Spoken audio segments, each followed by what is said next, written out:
Muy feliz tarde, doctores. Ahora vamos a repasar los trastornos de ansiedad.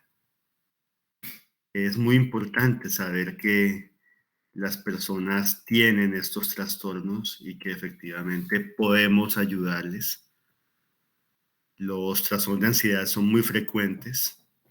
Casi 2 de cada 10 personas tienen algún tipo de trastorno de ansiedad y efectivamente logran ser muy incapacitantes o logran, digamos, ir en detrimento de la calidad de la vida. Por eso es bueno detectarlos y tratarlos a tiempo. Hay una ansiedad que es sana, es decir, hay momentos en los que sí es válido sentir ansiedad, en los que efectivamente esta emoción puede inclusive salvar la vida. El caso de la gráfica de la izquierda. Si hay una franca amenaza a la existencia, si en verdad hay una posibilidad de ser dañado genuina, es válido sentir ansiedad. Ahora, hay otros escenarios en los que la ansiedad ya no tiene ninguna justificación y hablamos de una ansiedad patológica. Por ejemplo, sentirse ansiosos frente a presentar una conferencia, rendir un examen, conocer a una persona nueva, salir de viaje, llegar tarde al trabajo. Ya en esos casos la ansiedad no tiene nada que ver con la supervivencia, ya en esos casos la ansiedad es más bien un hándicap, una dificultad que quita calidad de vida. Ansiedad sana, cuando se trata efectivamente de luchar y darlo todo para sobrevivir. Hay una situación en la que si estuviera alguien tranquilo podría perecer, pero efectivamente la ansiedad patológica es la que no tiene que ver con una amenaza real, existente, sino que simplemente es el darle vueltas en la cabeza a una situación. La ansiedad sana, en resumen, es una respuesta innata, instintiva. Hay una asociación entre una situación gatillo, que es una amenaza genuina, una amenaza legítima, y ansiedad adaptativa, es después una respuesta para sobrevivir, para poder salir avante, para no quedar muerto, para no ser devorado, para no ser aniquilado por otra persona. Consiste en un conjunto de comportamientos, claro, reacciones fisiológicas, sí, las que describió Hans Selye, la de respuesta de estrés, y obviamente también conductas y emociones frente a una situación que sí engendra un riesgo, que sí engendra un conflicto y que requiera tomar decisiones usualmente rápidas y atinadas. La ansiedad sana es un logro evolutivo y es un instrumento para seguir evolucionando, es decir, a lo largo de los años, el ser humano tuvo que defenderse de situaciones climáticas adversas, depredadores, enemigos de otras tribus, situaciones francamente duras en las que efectivamente sentir ansiedad, no quedarse fresco y relajado, sino tener una respuesta completa a nivel comportamental y a nivel emocional, sí, implicó el poder sobrevivir, el poder salir de esa. La ansiedad sana efectivamente fue fundamental para el desarrollo de la humanidad. Como decía Viktor Frankl, uno de mis psiquiatras y psicoterapeutas favoritos, cuando la ansiedad va de la mano con la fe y la esperanza, puede ser el motor de la vida. Y él sí que lo supo porque él estuvo en 3 campos de concentración, porque él vivió todos los horrores de la persecución nazi, del genocidio, perpetrado por los nazis a la sociedad, a la población judía europea, y porque después también ayudó a muchas personas que estaban en otro tipo de conflictos, en otro tipo de situaciones difíciles. Como él decía, cuando se tiene un para qué, se encuentra el cómo. La ansiedad puede ser útil porque puede movernos a MKB hacer y cosas lo que renombra nos con un saquen de esa dificultad.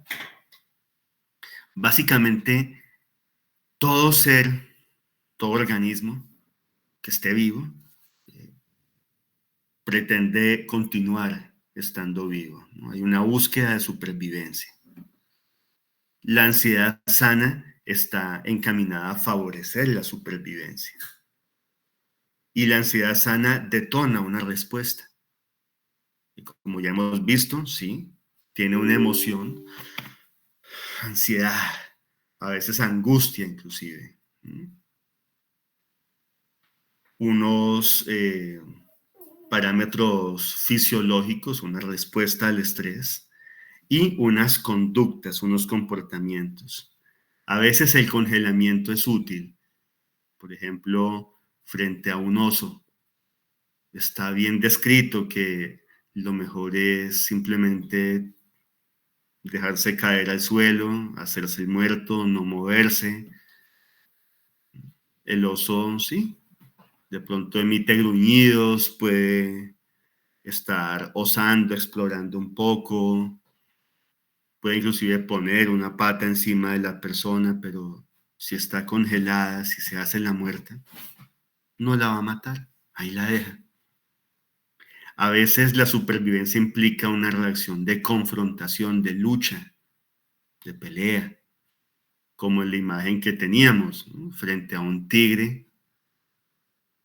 Ya no hay posibilidad de escape, está encima, está demasiado cerca.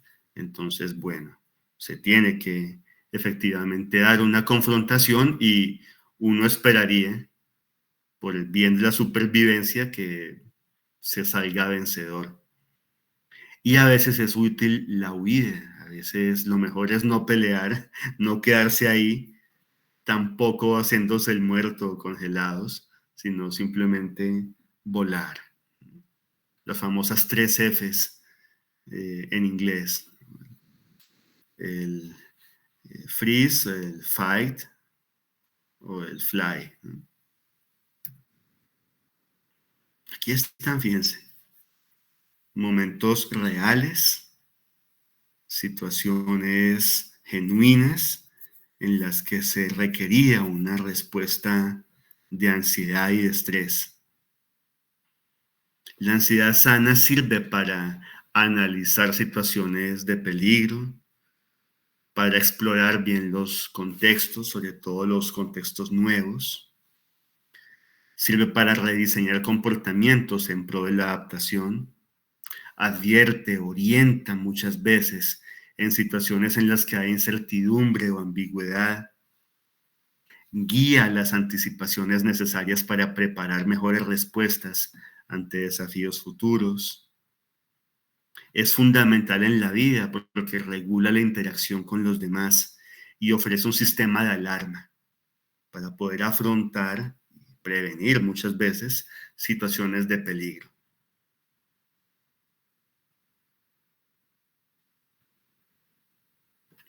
Hay unos mecanismos biológicos involucrados. La amígdala, especialmente los núcleos centrales de la amígdala, el hipotálamo lateral, que obviamente estimula al sistema nervioso simpático, la sustancia gris periacueductal, tiene que ver mucho con la respuesta de congelamiento, el locus ceruleus, que tiene que ver con el incremento de la frecuencia cardíaca, la tensión arterial, digamos, el mejoramiento del gasto cardíaco para poder dar una respuesta más eficaz. Y el núcleo pontorreticular caudal, que tendría que ver con el sobresalto, con estar vigilantes, con estar muy atentos. Ahora bien, cuando ya la ansiedad se hace patológica, Entonces hablamos de trastornos de ansiedad. La ansiedad que no es adaptativa, que es desbordante, que es excesivamente intensa, que altera la salud, que causa sufrimiento, bien sea al paciente o a los que lo rodean, que altere la funcionalidad de la persona. Esa sí es una ansiedad enferma, patológica. Vamos a ir viendo los principales trastornos en psiquiatría. En el trastorno de ansiedad generalizada, tenemos una angustia libre flotante, como señaló Freud. Hay ansiedad, desazón, desasosiego persistentes, que no están circunscritos, no están limitados a ninguna circunstancia ambiental particular. Es decir, no se sabe por qué, pero la persona le dice a uno que no se halla, que está ansiosa, que no está tranquila. Hay nerviosismo constante, diaforesis, temblor, mareos, palpitaciones, vértigo, molestias digestivas, muchas veces cefaleas tensionales y mixtas, cervicalgia, lumbalgia, hipertensión arterial, obviamente, de ese estado permanente de vigilancia y alerta, la persona se hace hipertensa, deshidrosis palmar y plantar, fibromialgia, inquietud psicomotora. En los niños la presentación es muy interesante como una necesidad constante de reaseguramiento, que los papás los carguen, que los protejan. También se pueden dar quejas somáticas, reiteradas e inespecíficas, y la sensación de inseguridad. En los ancianos se ven con frecuencia el insomnio y la sensación de insatisfacción vital. Muchos pacientes que nos cuentan, no me siento bien, pero no sé por qué, es que no me hallo. Los síntomas están presentes la mayor parte del día durante varias semanas seguidas y típicamente no se identifica una experiencia vital perturbadora. De ahí el nombre de angustia libremente flotante que le daba Freud. El mismo paciente no sabe por qué se siente así, pero se está sintiendo siempre mal, con una tendencia a creer que algo malo va a ocurrir. Hay aprehensión, preocupaciones acerca de dificultades o calamidades futuras, la sensación de que algo feo, algo malo va a pasar, distractibilidad, hipoprosexia, tensión muscular que obviamente da origen a la inquietud psicomotora, a las cefaleas, a la incapacidad para relajarse que es típica de los ansiosos, la hiperactividad vegetativa que produce mareos, sudoración, taquicardia, taquipnea, serostomía, o sea, sequedad en las mucosas, sobre todo en la mucosa bucal, vértigo. Por lo general empieza en personas de menos de 25 años, mucho más frecuente en personas solteras y viudas o en matrimonios con pobre vida afectiva, más frecuente en sociedades asfixiantes y opresivas. Esto es muy interesante. Cuando hay dictaduras, cuando hay regímenes totalitarios, aumenta la prevalencia de trastorno de ansiedad generalizada. Más frecuente en mujeres, un predominio de 2-1. Curso crónico, es decir, tiende a volverse parte de la vida. Y bajas tasas de remisión, justamente por la naturaleza inespecífica. Como no hay un estresor claramente definido, a la persona le cuesta mucho el entender cómo puede superarla. Lo importante es, obviamente, un muy buen manejo psicoterapéutico y se puede además añadir un manejo farmacológico a la terapia. Los ISRS han dado muy buenos resultados y algunos también de acción dual.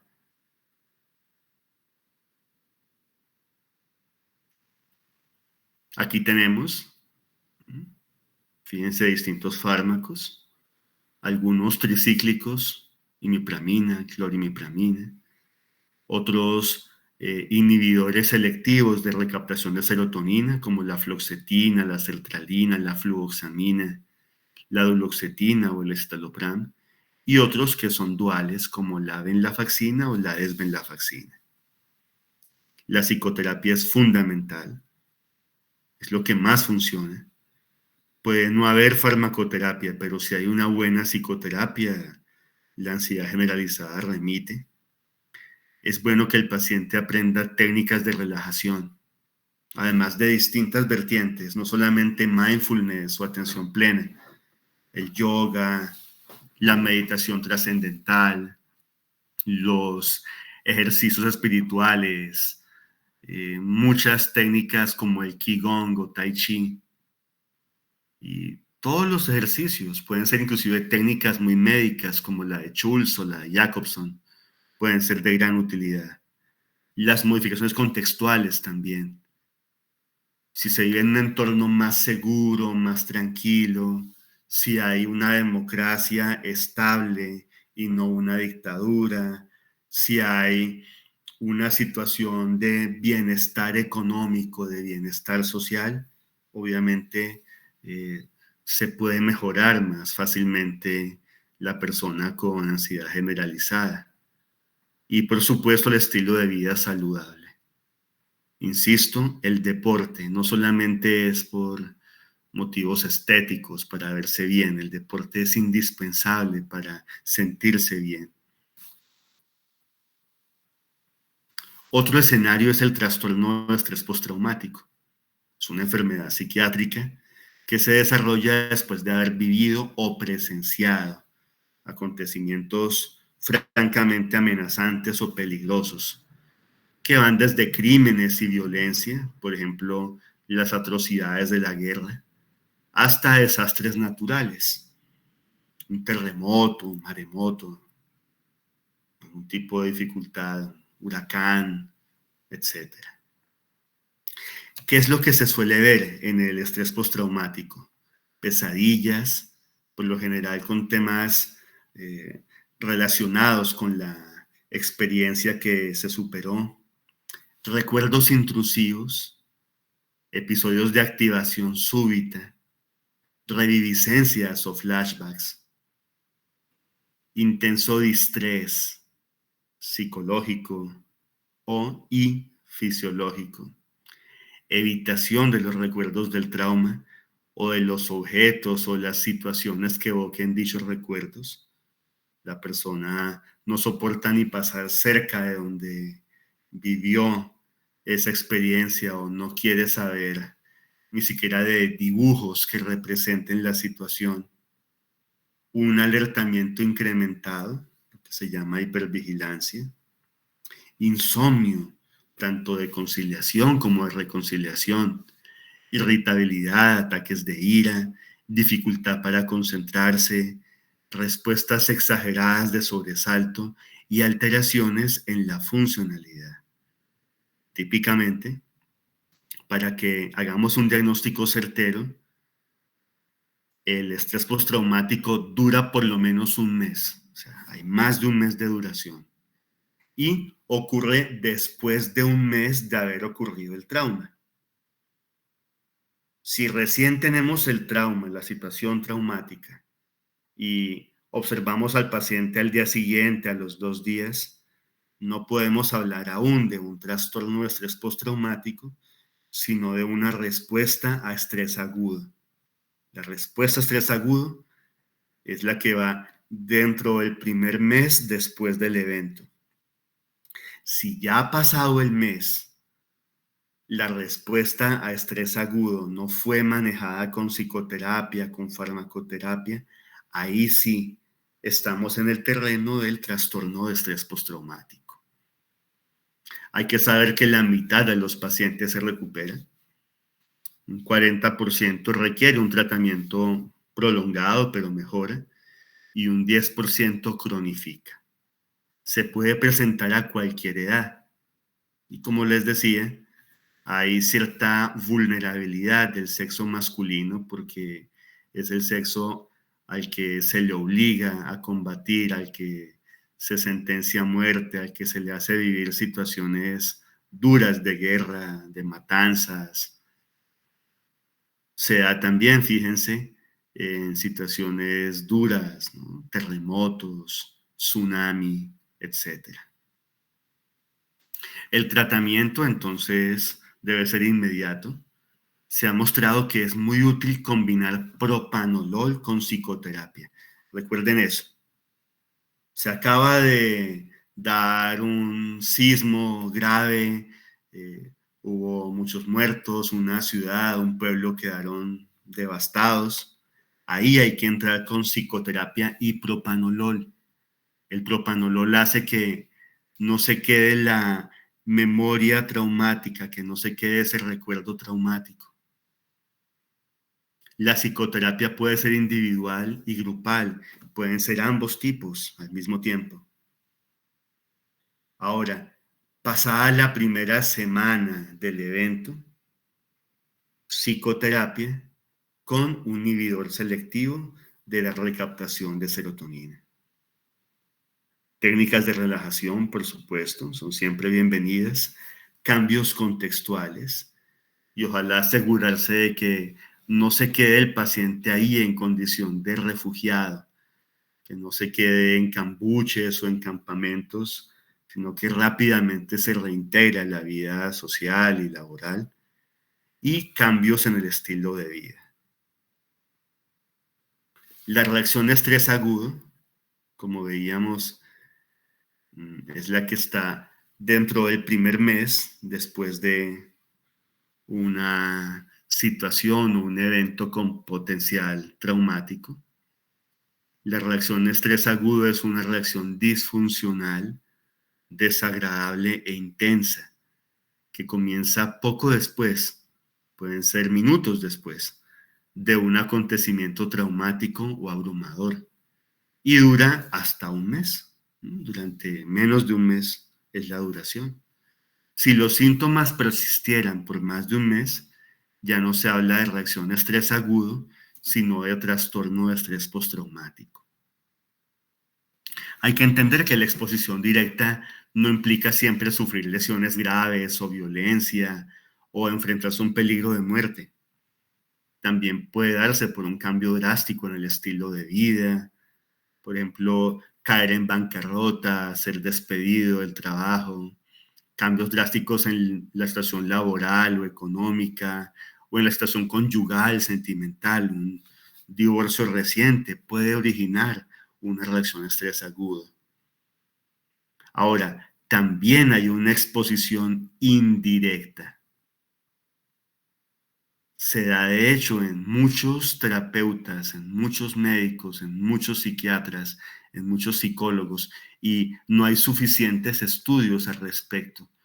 Sí he encontrado en terapeutas como Carl Gustav Jung, Viktor Frankl, Boris Cyrulnik, referencias a que de verdad el psicoterapeuta, el médico se expone en cierta medida por el mero hecho de escuchar una situación francamente fea, dura, desagradable. Si hasta un psiquiatra, que es alguien experto, se desgasta, y por eso es útil tener una muy buena vida espiritual, por eso es útil viajar, pasarla rico, descansar, compartir con los amigos para un psiquiatra. Imagínense cómo se da para otro montón de personas sin entrenamiento alguno, que no son médicos, que no son psicólogos, que nunca han ido a psicoterapia. ¿Cómo será el escuchar una historia desgarradora, un relato feo? Esa es la exposición indirecta. Cuando la persona entra en reacción a estrés agudo, e inclusive he visto que llegan hasta sufrir estrés postraumático simplemente por escuchar una historia dolorosa o trágica de otra persona. Por eso es muy útil, así como se tiene una buena dieta y las personas están muy pendientes de no comerse cosas malsanas, también es bueno saber qué tipo de conversaciones o con qué tipo de personas uno se pone a compartir. En la reacción a estrés agudo hay recuerdos u obsesiones recurrentes que están relacionados con el evento, sueños, pesadillas, reviviscencias del acontecimiento traumático, es decir, se vuelve a vivir la situación. Al momento, volvemos a la exposición indirecta, de haber recibido la noticia impactante o de haber escuchado el relato, o exposición directa, después de haber vivido la experiencia. Hay angustia intensa cuando se recuerda el acontecimiento, incapacidad persistente para experimentar emociones positivas como felicidad, satisfacción o amor, sensación de aturdimiento o de bloqueo emocional, dificultad para recordar una parte del acontecimiento traumático, esfuerzos para evitar personas, lugares, conversaciones, actividades, objetos, situaciones, pensamientos o sentimientos asociados con el evento. Sensación de que el tiempo transcurre distinto, a veces con franca desrealización, pueden comentarle a uno estos pacientes. Alteraciones del sueño, irritabilidad, estallidos de ira, hipervigilancia, dificultad para concentrarse, respuesta de sobresalto exagerada y obviamente un deterioro en el funcionamiento porque los síntomas causan angustia significativa. Aquí tenemos entonces, fíjense, personas como ustedes. No hay que tener ningún tipo de anomalía psiquiátrica ni personalidad premórbida inadecuada. Cualquier persona que inmediatamente después de un evento estresor, de un evento traumático, y durante el primer mes experimenta estos cambios, mientras está viviéndose ese reajuste a la situación.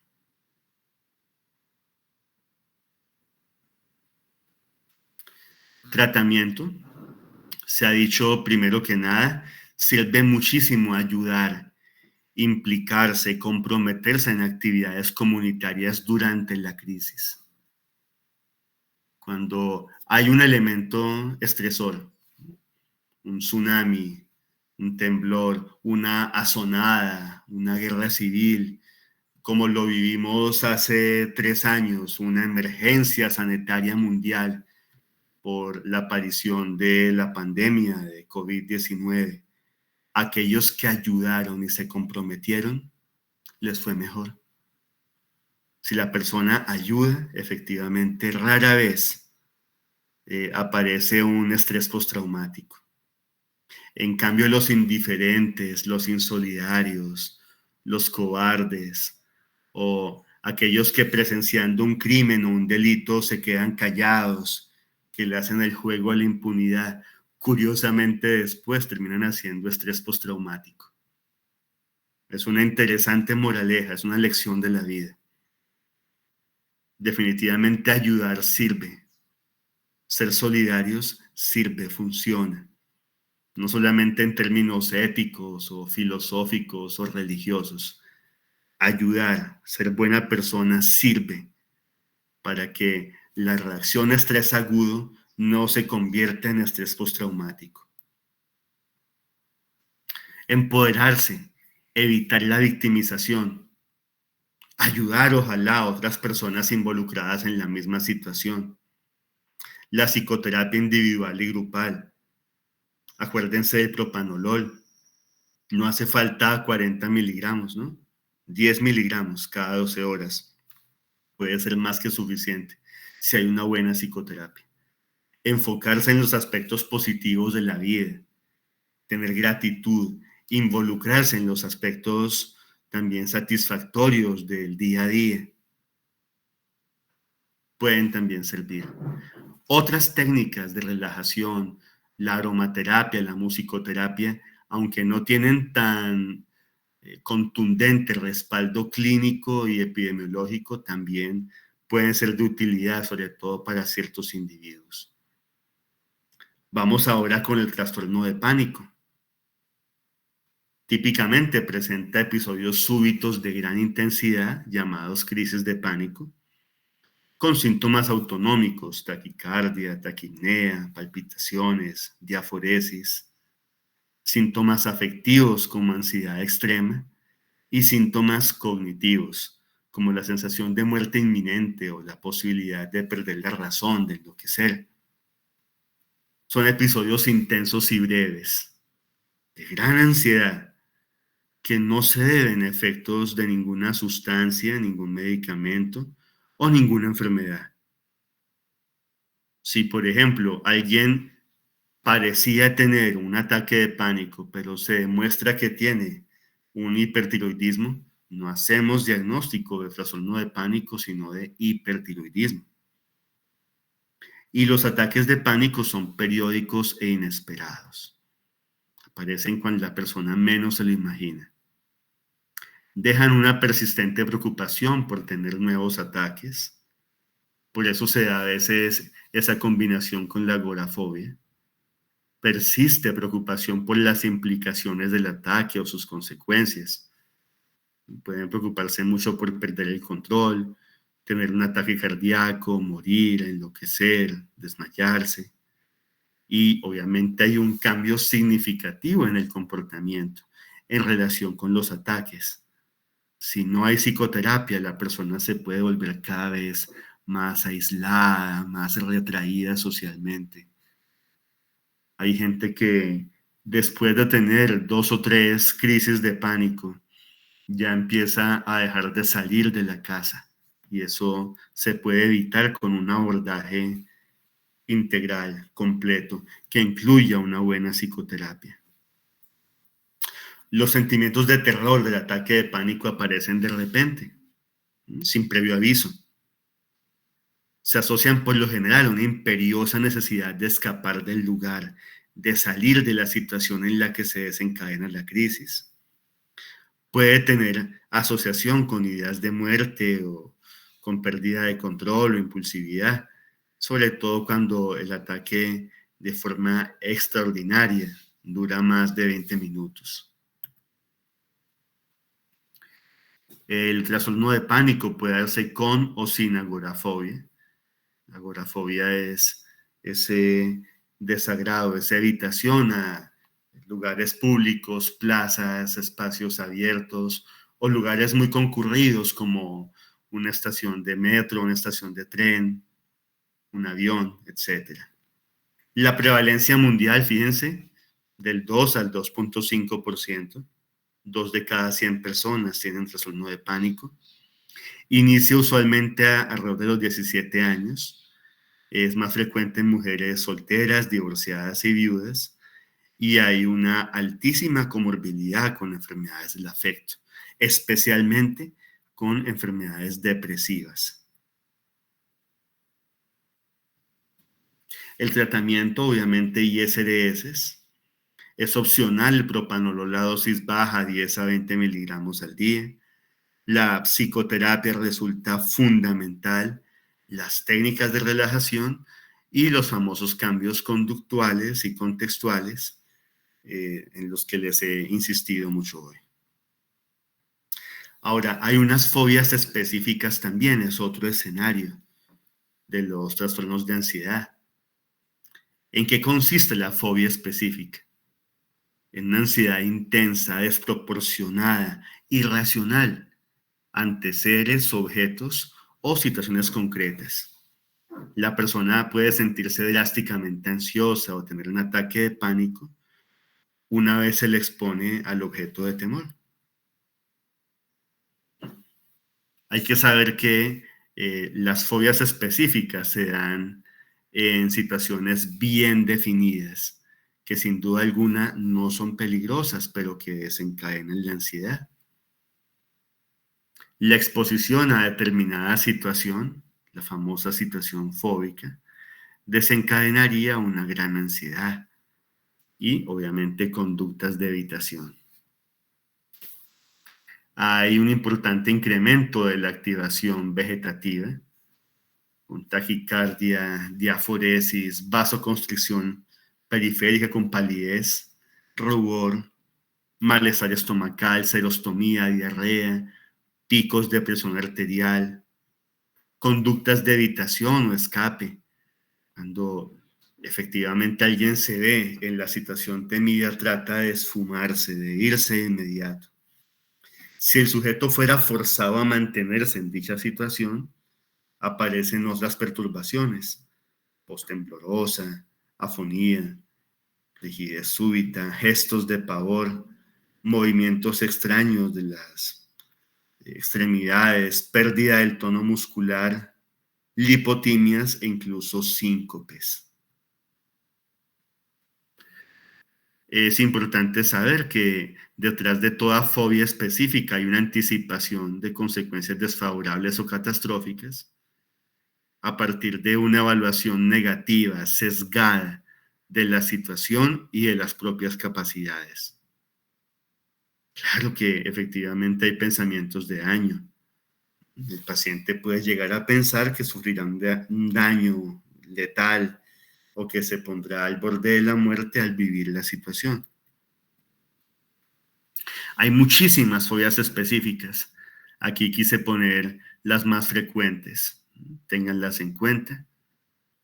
Fíjense que en los niños siguen siendo las más prevalentes la fobia a la oscuridad, la fobia a las tormentas, sobre todo a las tormentas eléctricas, la fobia a los rayos, la fobia a los anfibios, sobre todo serpientes venenosas, o la fobia a ciertos animales típicamente descritos como peligrosos, ¿no?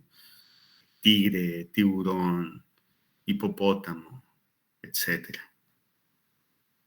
De este listado, entonces, vamos a ir viendo la ablutofobia, la fobia a lavarse o bañarse; acarofobia, fobia a la picadura o a los insectos que causen prurito o comezón; la acrofobia, la fobia a las alturas; la acusticofobia, a los ruidos; aeroacrofobia, lugares altos y abiertos; aerofobia; agorofobia, que se da casi siempre en combinación con el trastorno de pánico, la fobia, el desagrado, el rechazo a los espacios abiertos llenos de gente o a las multitudes; agrafobia, sin la O, a ser abusado sexualmente; agrisofobia, a los animales salvajes; aicmofobia, a agujas u objetos punzantes; ailurofobia, a los gaticos; algofobia, al dolor;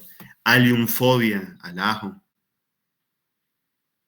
alodoxafobia, a las opiniones de los demás; amatofobia, al polvo; amaxofobia, a viajar en auto; ambulofobia, a caminar; amnesiofobia, a tener amnesia; androfobia, a los hombres; angrofobia, con G, a enojarse; anquilofobia, a la inmovilidad de una articulación; fobia a las flores o antofobia; fobia a la gente y la interacción social, la antropofobia; antlofobia, a las inundaciones; amnuptafobia, a la soltería. Fíjense, aquí tenemos todo un montón. Por lo general son raíces griegas o latinas. Esto también es frecuente: a las arañas, al fuego, arsonfobia. Tomen nota de eso.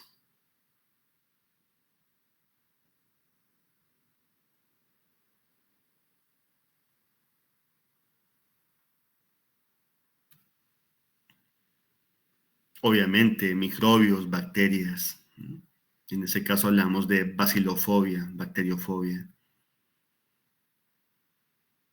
Fíjense. Hay inclusive una fobia a los libros, bibliofobia. Qué triste.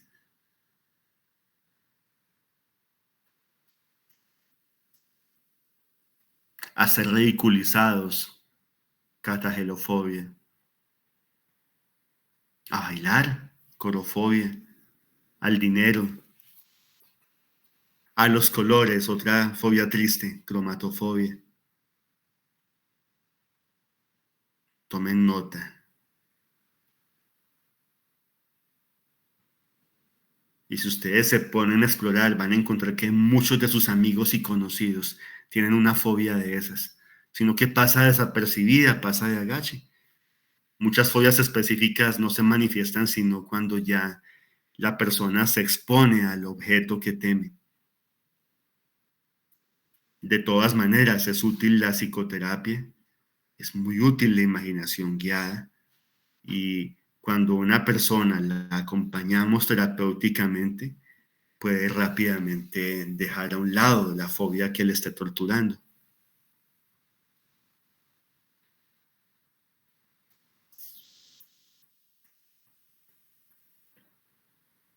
Ergofobia al trabajo, gamofobia al matrimonio,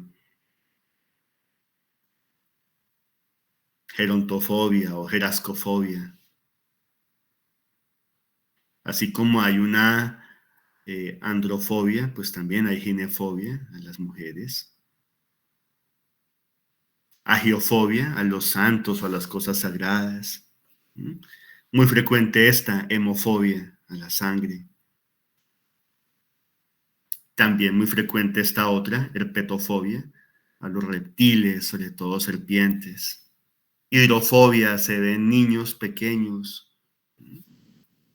el inodoro, una piscina, una cascada, al agua.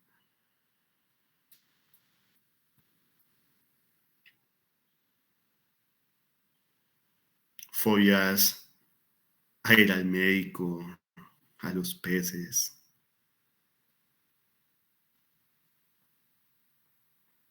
a los pleitos. Hay gente que no le gusta pelear, liticafobia, ligofobia a la oscuridad. Qué pesar esto también, ¿no? Melofobia, la fobia a escuchar música. Misofobia, a ser contaminado. Murofobia, a los ratones. Necrofobia, a la muerte o a las cosas muertas.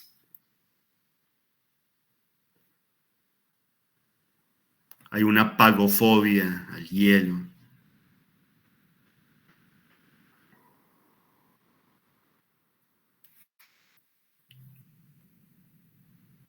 Unas muy curiosas, ¿no? La pupafobia a los títeres. La selenofobia a la luna. La sesquipedalofobia a las palabras largas.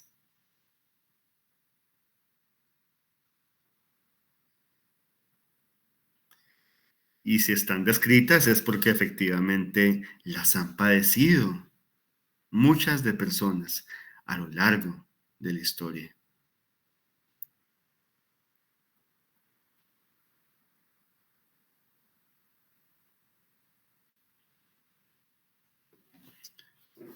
El tratamiento de las fobias específicas es obviamente psicoterapia. La psicoterapia cognitivo-conductual es una de las más estudiadas, pero hay que saber que más que un modelo, lo que se requiere es de un muy buen psicoterapeuta que logre efectivamente acoger, validar, aceptar y después acompañar al paciente en sus procesos de desensibilización progresiva e inmersión escalonada. Las técnicas de relajación, como siempre, muy útiles. Los ISDS, por supuesto. La hipnosis, curiosamente, ha visto que eh, tiene mucha utilidad en el manejo de las fobias específicas. La programación neurolingüística, por supuesto. Todas aquellas medidas psicosociales que puedan contribuir a que la persona esté más serena, más sosegada, son bienvenidas. La agorafobia, propiamente dicha, es un trastorno psiquiátrico caracterizado por la ansiedad en lugares o situaciones de los que sería difícil escapar, o fantasía del paciente en los que si aparece una crisis de angustia podría no disponerse de ayuda.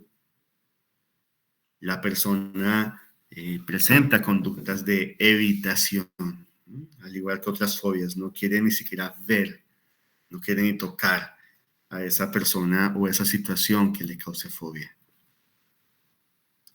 Los síntomas pueden darse en espacios abiertos como plazas o parques o en espacios cerrados como bodegas, almacenes, transporte público.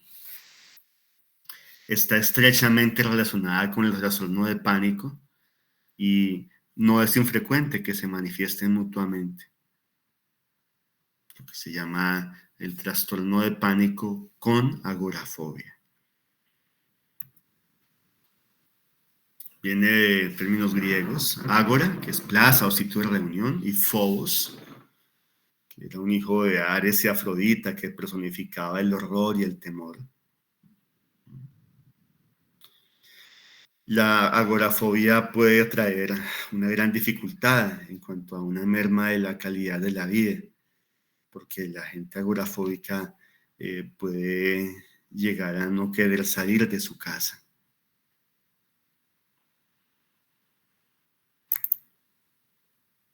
La prevalencia, 5 a 7%, ligero predominio en sexo femenino, pero es casi 1 a 1 la proporción. 95% de los pacientes también tienen un trastorno de estrés eh, postraumático o un trastorno de pánico asociado, fíjense. En el caso del pánico, casi 9 de cada 10 personas con agorafobia también tienen un trastorno de pánico. Dentro de los miedos que experimenta la persona, los más frecuentes, digamos en población sana, adulta, son los de desmayarse en público, sufrir un infarto cardíaco, un paro cardíaco, ser atacado o perder el control en un espacio público.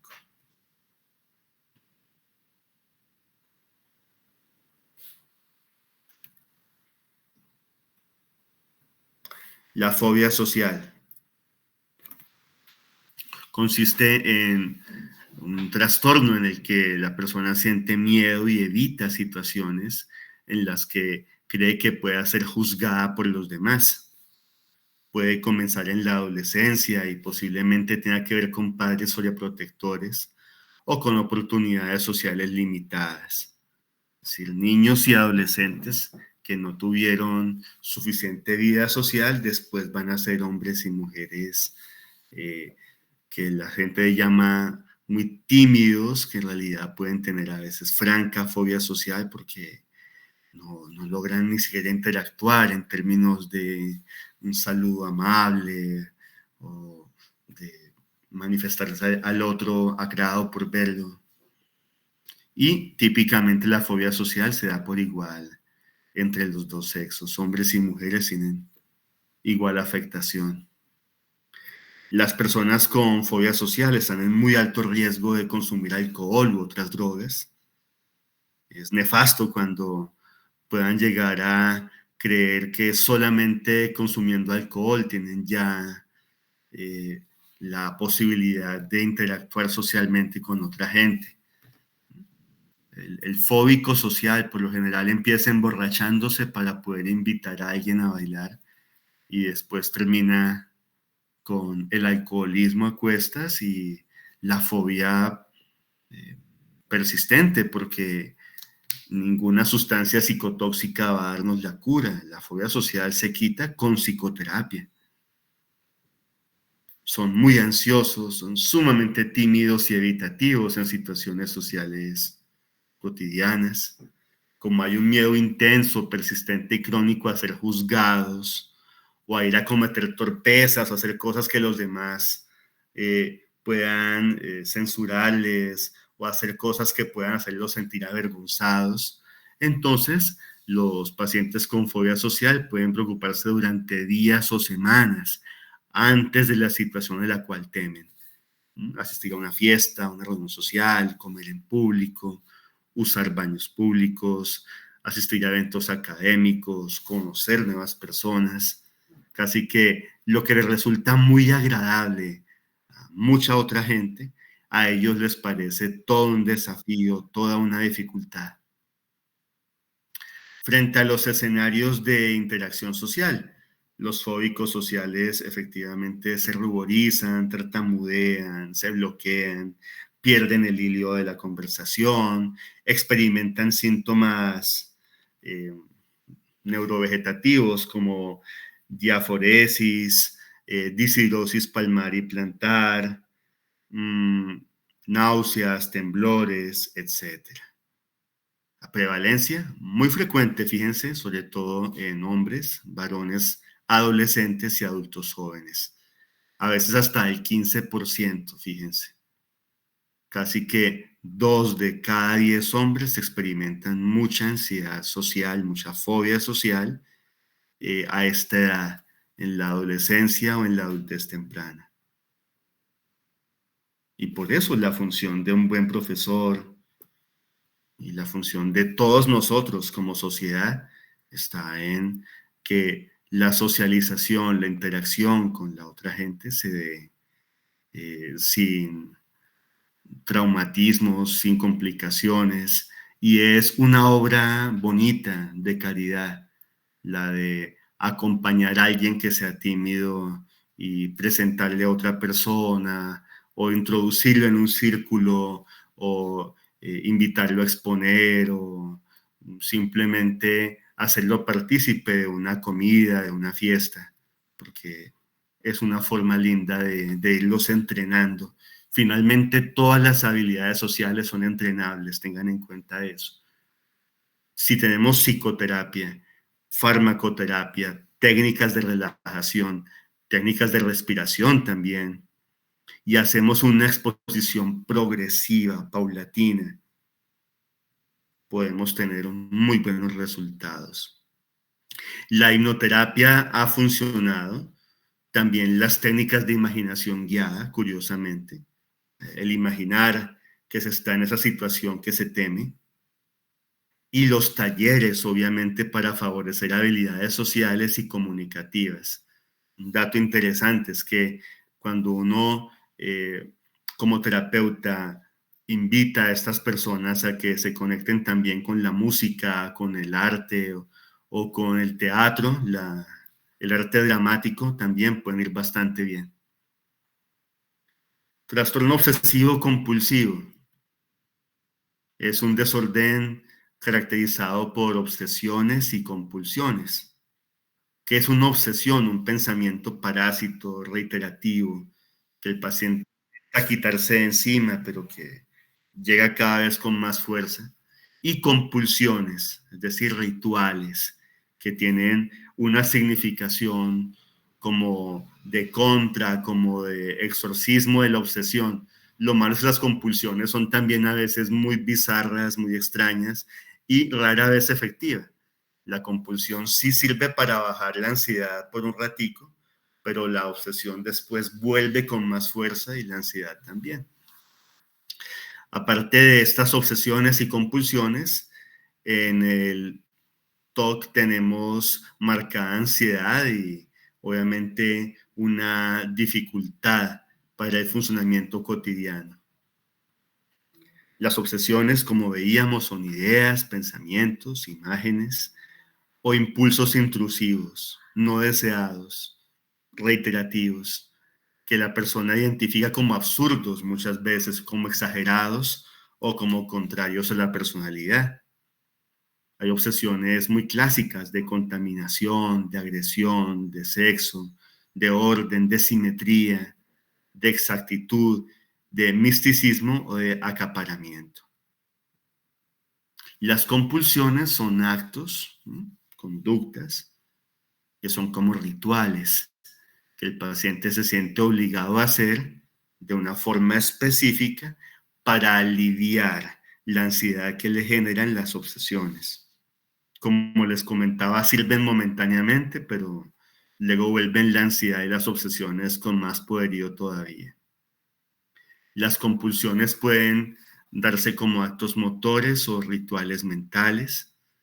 Las compulsiones más típicas son los rituales de limpieza, de aseo, de verificación, la gente que se devuelve a revisar si cerró bien la puerta o las ventanas una y otra vez, o así estén ya muy avanzados en el viaje, estar revisando, contando cosas, emitir a veces palabras, digamos, frases o palabras de buena suerte, repetición de secuencias o números, ejecución de determinados movimientos, ordenamiento, atesoramiento, necesidad de preguntar o necesidad de afirmar. La duda patológica es algo también patognomónico del trastorno obsesivo compulsivo, y por lo general el paciente tiene una vivencia vergonzante de sus síntomas y siente mucho miedo a consultar. También es frecuente que se sienta muy mal o tema que algún desastre le sobrevenga si no realiza el ritual de la manera correcta. En resumen, aquí tenemos, digamos, los hallazgos clínicos del TOC.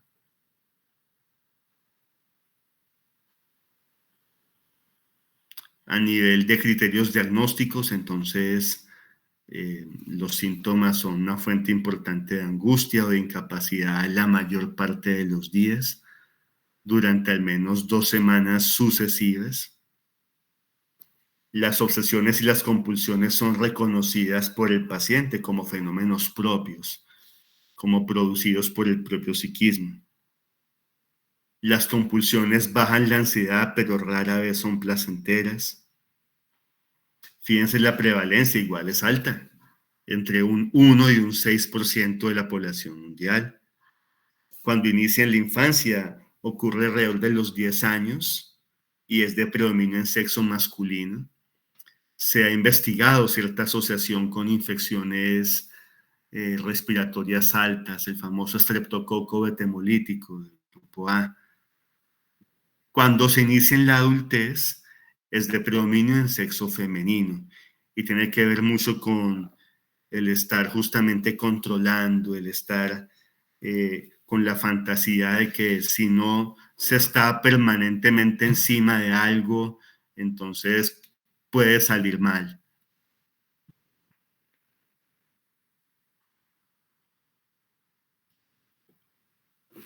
Dentro del tratamiento del TOC tenemos los psicofármacos. Los antidepresivos tricíclicos son bastante eficaces, siguen siendo el patrón de oro, el gold standard. Los ISDS también funcionan sumamente bien, y los antidepresivos duales. A veces, si es muy marcada la sintomatología, pueden usarse antipsicóticos atípicos en dosis bajas o también moduladores del afecto.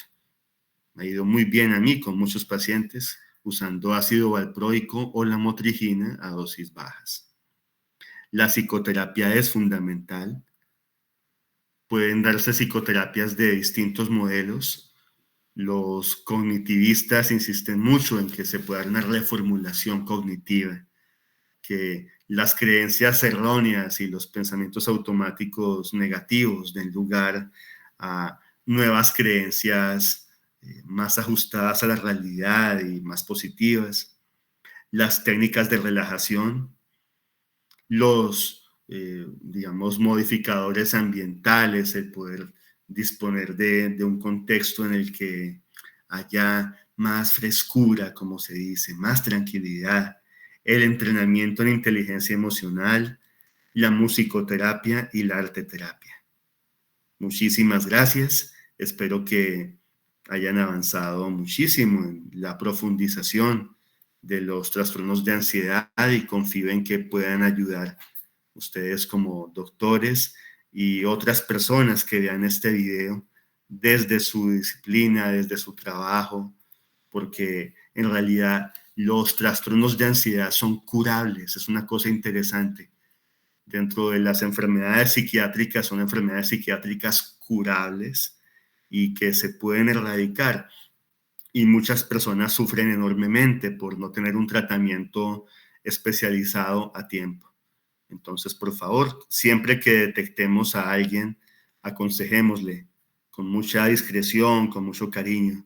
La consulta a psiquiatría, el tener de verdad una oportunidad de una buena calidad de vida y, como siempre les insisto, deporte, oración, buena vida espiritual, buena vida familiar también son sumamente provechosos.